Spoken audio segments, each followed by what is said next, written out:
On Reality Check, we continue with NDTV's focus on farmer distress. What we are going to look at and hopefully get to the bottom of specifically is just what's happening with the Agriculture Ministry and its farmer suicide data.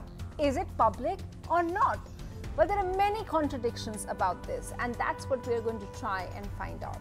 So we'll be talking to our experts and showing you the various contradictory figures. Why is the government withholding the data, which it looks like it is doing? Also coming up on the show, what do farmers want? Is it a loan waiver that they want, or do they want something much deeper? Are they sick of these bold promises which are being given and which is a huge fodder for politics? Economists are saying that farm loan waiver is bad for the economy, but then how do you help the community which makes up 50% of our workforce and contributes to 18% of our GDP? Remember, farmer suicides has been a major concern in various states across the country. And so first off, I want to start out with the huge twist that happened in Parliament today. The Agriculture Minister, Radha Mohan Singh, has today announced that there is no data available of the year 2016 of farmer suicides because the National Crime Records Bureau report has not been published yet. Now, this was in response to Trinamool MP Dinesh Trivedi's question, and soon the opposition started protesting. Mr. Trivedi asked, well, if they didn't know, then how was the government going to work out farmers' compensation? But this is all a bit strange because what the minister was saying this today, in March, he had actually supplied the information. I say he, but of course it's his ministry. It's the MOS Rupala, who provided that. And in March, the Agriculture Ministry had said very specifically 11,370 farmer suicides had taken place. And he had based this on the provisional data provided by the NCRB. The NCRB report, of course, is still not out. Now, it's interesting because this figure that is there, 11,000 odd figure of farmer suicides from 2016, it's actually a drop from 2015. In 2015, the figure was 12,600. And remember, both of these figures are farmers plus those working in the fields, farm laborers. So the opposition wants to know now, you have various people tweeting about it, including Ahmed Patel, who tweeted as well. Why is the government suppressing this data? Why is there no data? And what we want to speak to our guests about is, well, what about this contradiction? When the government went public today, both the data is in front of Parliament. What about this contradiction? So before we get to the other aspects, talking about loan waivers and if it's really good or not for farmers, and what do farmers want, and we hope to get you live voices of farmers from the fields, let's just sort this out because this is what's come about today. To talk about that, from the Congress, we have J.V. Shergill. We have from the BJP, we have Srinath Shwetadri. We also have Yogendra Yadav, who's the president of the Swaraj India Party, and he's also been focusing a lot on farmers' issues. And we have Professor Jyoti Ghosh of the Center for Economics in JNU. First,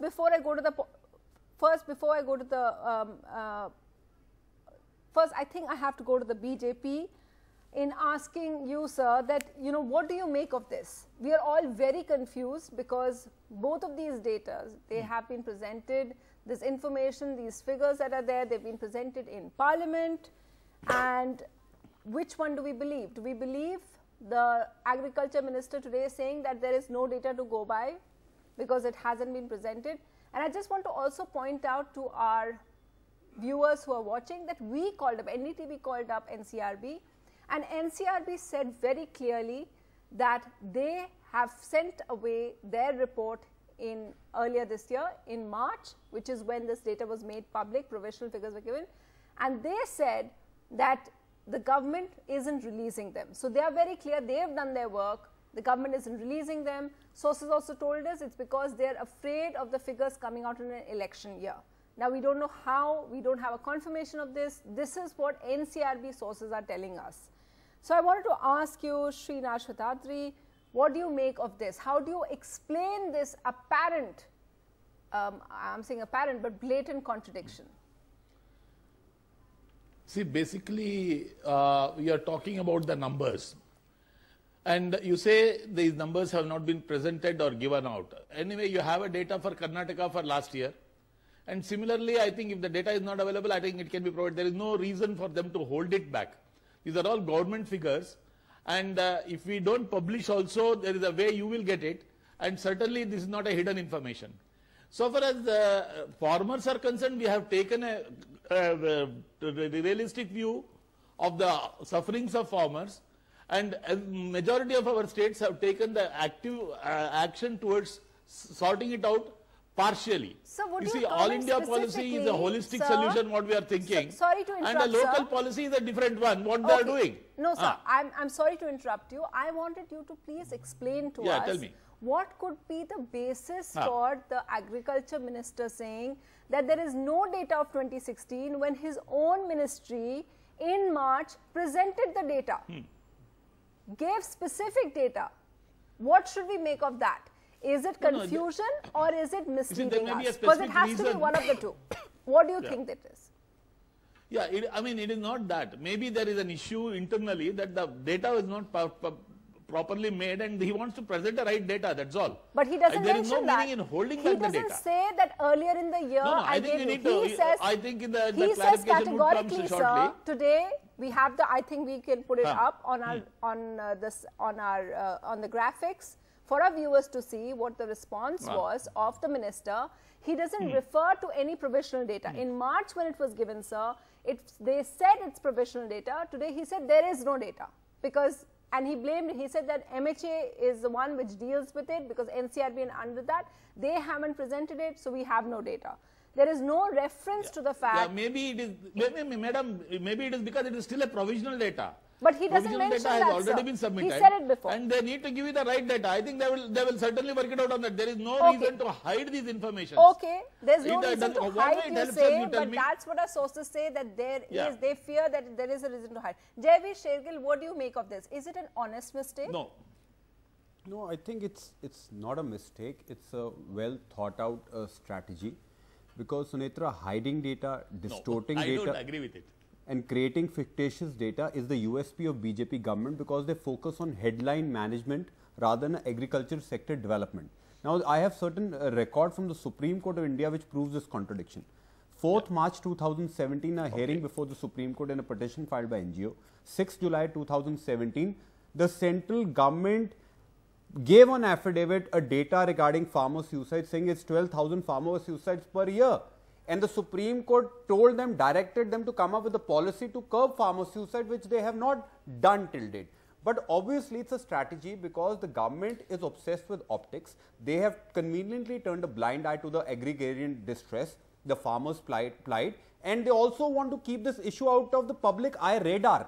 That is why, Sunetra, whenever there's a farmer protest, there is the full focus of the camera on the TV. I credit NDTV for running a full day on a farmer issue, but the government has a very transactional approach towards the farmer plight. They have all the data. They have not released the employment data. They have not released PM's degree data. So, whichever data is inconvenient to them is suppressed, and that's a well thought out strategy.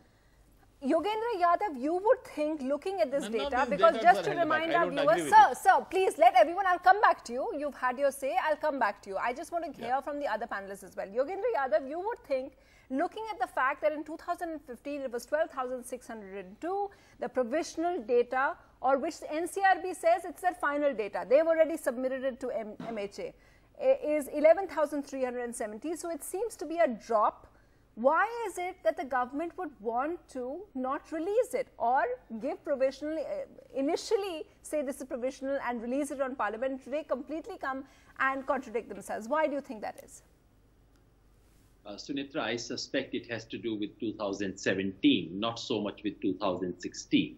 There is something very embarrassing in the data. There is something the government doesn't want to come out with. And it is not something which has suddenly hit, come in public today. The one person who has kept a consistent attention on question of suicide is P. Sainath.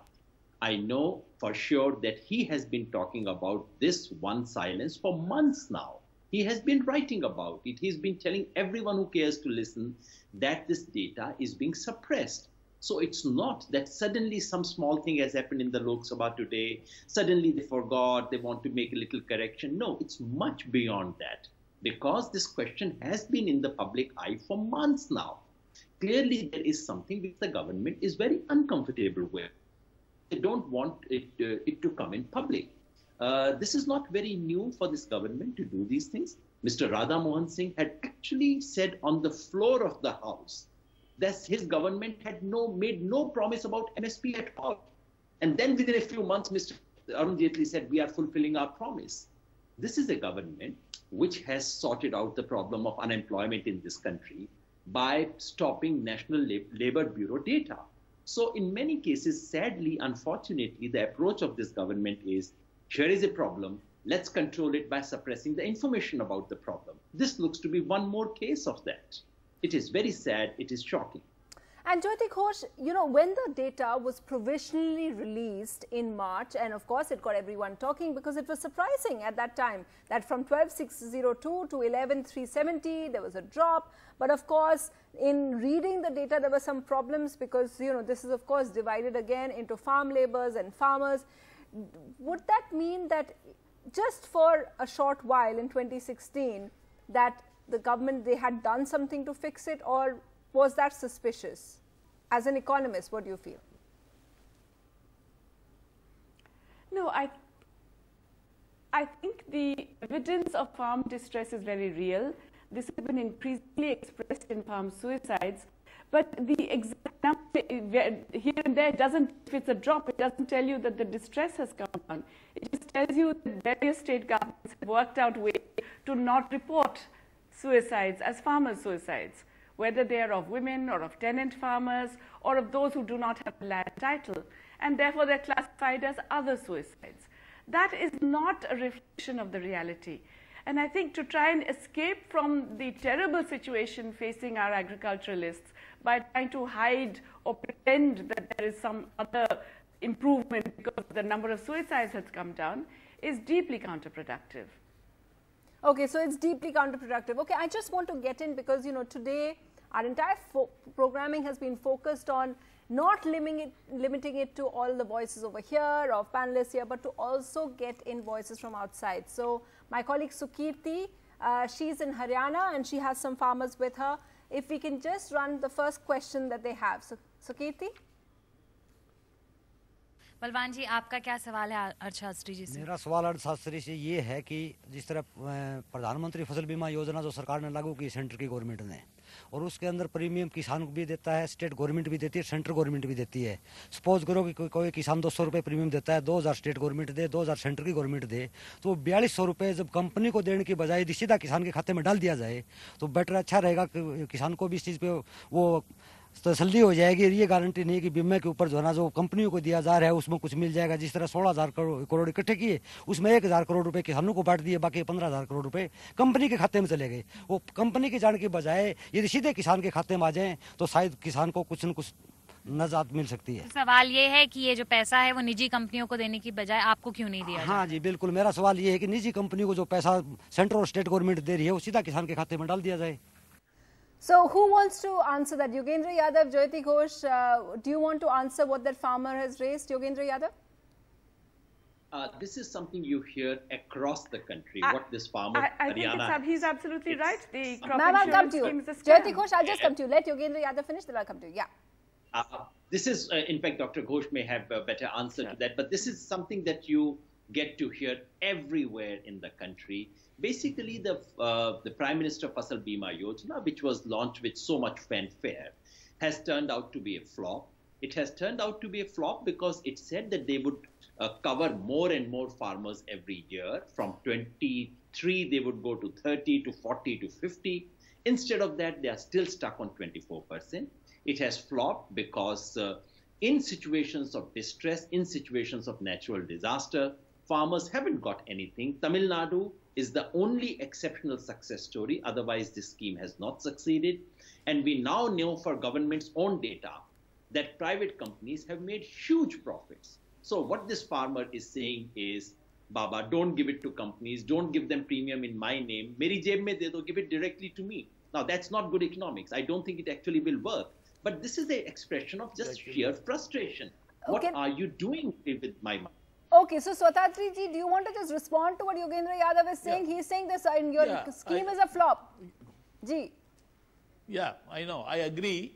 Scheme is not a flop. Scheme has just started. You see, the point is that we need to sort out the problem of farmers in a holistic fashion.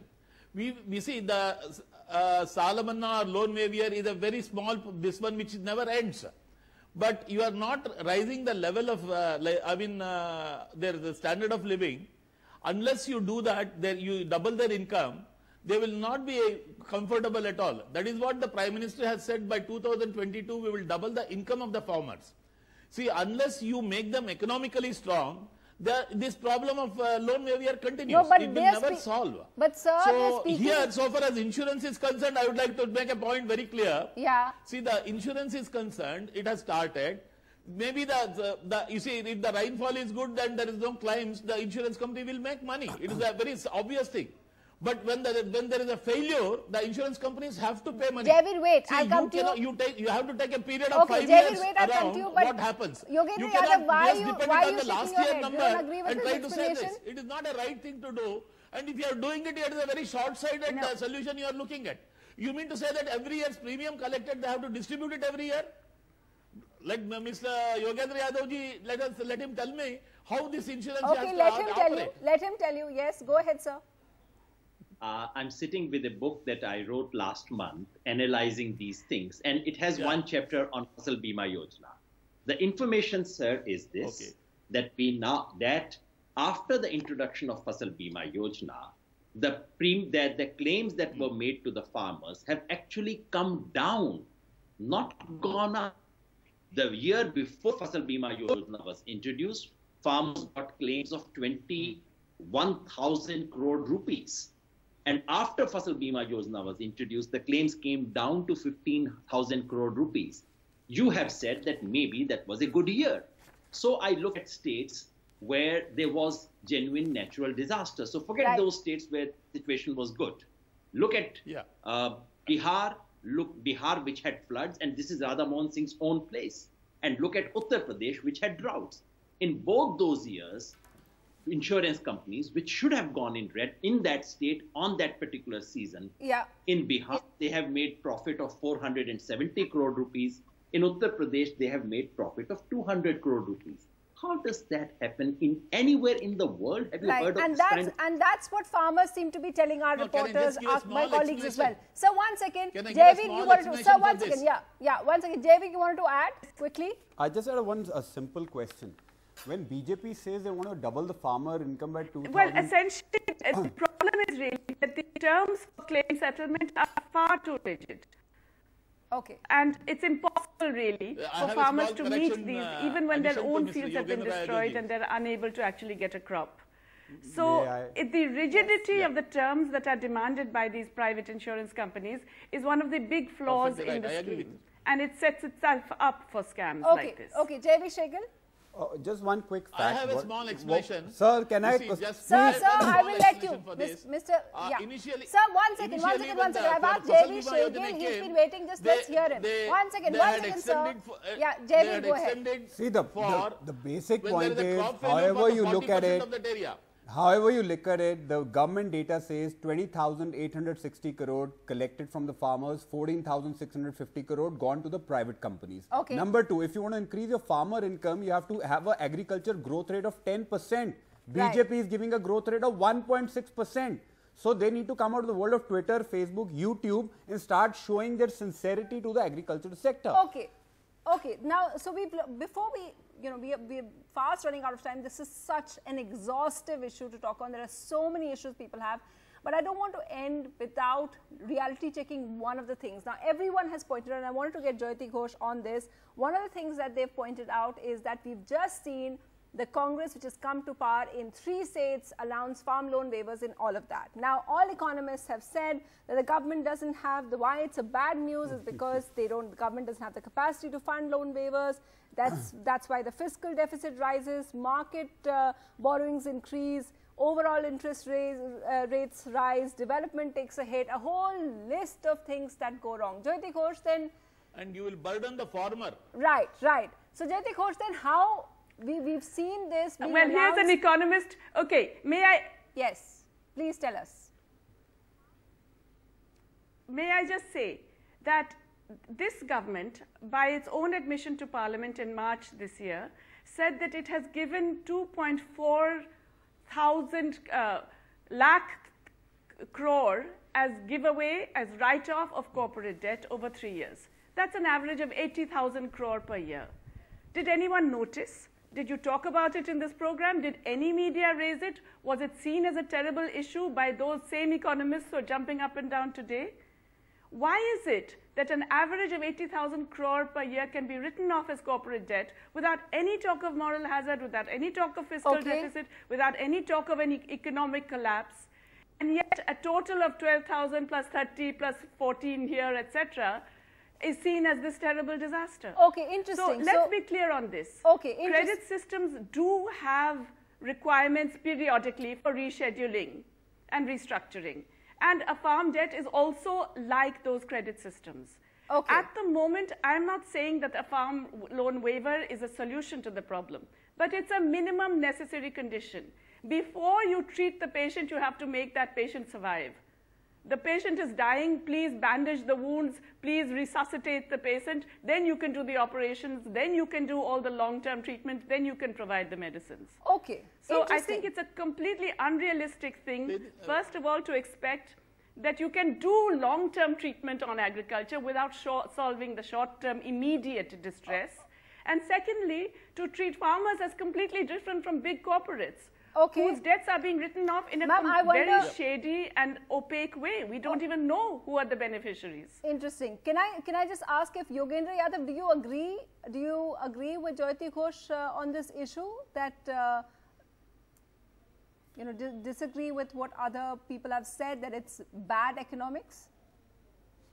I think Dr. Jayati Ghosh has rightly pointed out the sheer hypocrisy of the moral hazard talk that we've seen in the last 2-3 days. So forget that for the time being. But I just want to emphasize that no one, not even farmers' movements are saying that crop loan waiver is a sufficient solution. All that we are saying is that this is necessary but not sufficient. It is not our primary demand. Our primary demand is remunerative prices. Exactly. And we are simply saying, in order to ensure that remunerative prices, as and when farmers get it, do go to them, you need to have a one-time loan waiver. Farmers don't want merely a loan waiver. We want freedom from indebtedness. The trouble, Sunetra, is this, that in no other sector should do we ask this silver bullet? Is this going to solve all the problems of this sector? But when it comes to farmer, we ask strange questions like this. Is this the only thing they need? Everything is solved? Of course not. This is necessary, not sufficient. But what about the fact that many point out that, a lot of the farmers that we've been speaking to on the show today or throughout our coverage today, they've been saying that, it didn't impact us. We needed better MSP to start with. What about addressing them? That's exactly what I said. Our primary demand is remunerative prices. But you have to address all these issues. You see, not only can this. I make a point?